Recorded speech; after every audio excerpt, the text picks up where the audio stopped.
Dahil to nga si Ian Sanggalang mga chong ay ayaw raw mabangko, pero kapag pinapalaro ni Coach L.A. Tenorio ay hagis tayo na naman ang galawan. Kaisa raw ito sa dahilan kung bakit di mataas ang playing time ni Ian Sanggalang sa kupunan. At dahil sa decreased playing time ay gusto raw ng nasabing big man na umalis na ng Magnolia. Pero dininay naman ito ni Ian Sanggalang base sa kanyang pinost sa kanyang social media account na nagsasabi na nagkakalat na naman ng fake news. So tingnan natin mga chong kung matutulad ba ito si Ian Sanggalang kay Rafi Ribis. Huwas ka balita, punta naman tayo kay Predator ng San Miguel Birmen na si CJ Perez na naging bayani ng SMB sa Game 3 Finals kontra TNT, kung saan pumukol ito ng 4-3 sa dying seconds ng laban na nagresulta sa pagkapanalo ng SMB na llamado na ngayon sa serye na may 2 panalo kontra sa isa ng TNT. Kaya naman maraming fans ang umanga dito kay Perez na isa talaga sa mga go-to guy ng SMB pagdating sa crucial minutes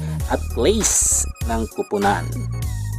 Panguli, si balita ay patungkol naman kay Chris Ross na nagkaroon na naman ng verbal spot kay TNT team manager na si Jojo Lastimosa, pero may nilinaw nga si Ross patungkol dito. Ayon pa kay Chris Ross, hindi si Jolas kundi ang ilang mga fans ng TNT na gusto siyang palisin sa court matapos ma-spray ng kanyang tuhod sa first half. Na-involved lamang si Jolas nung pumasok ito sa argumento, kaya na-involved na din ako. Sinabi din ni Ross na nag-apologize na sa kanya si Jolas matapos ang laban. Mga chong, hanggang dito na lang ang ating balitang PBA, at syempre huwag kalimutan mag-subscribe at ilike itong video bilang pagsuporta. So this is Channel B once again. I'm out.